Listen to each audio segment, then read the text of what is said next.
एका छोट्याशा गॅरेजमध्ये ती केस कापायचं काम करत होती. तिथे ना एअर कंडिशन होतं ना नीट हवा. एक पंखा होता, तो सुद्धा नीट चालत नव्हता. एक दिवस एका ग्राहकाचा नवरा तिथे आला. त्याने आजूबाजूला पाहिलं आणि हसला. तो म्हणाला, "याला तू सलून म्हणतेस? किती वाईट आहे हे." तिला वाईट वाटलं, पण ती शांत राहिली. ती फक्त 26 वर्षांची होती. जुळ्या मुलांची आई होती.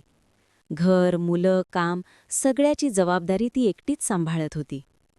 तो गॅरेजच तिला परवडणारी एकमेव जागा होती.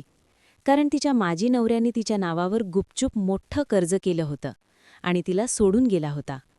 वयाच्या अवघ्या 24व्या वर्षी तिला दिवाळखोरी जाहीर करावी लागली.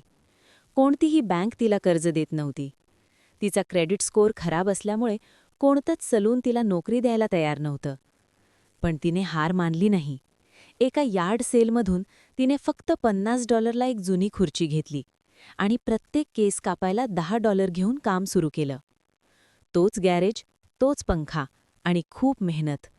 पहिल्या महिन्यात तिला फक्त $180 मिळाले.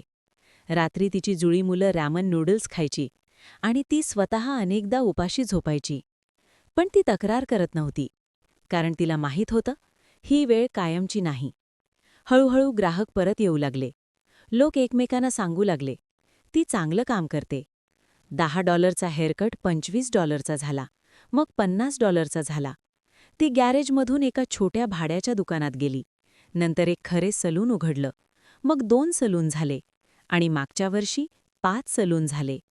आज ह्यूस्टनच्या डाऊनटाऊनमध्ये तिचं मोठं मुख्य सलून आहे.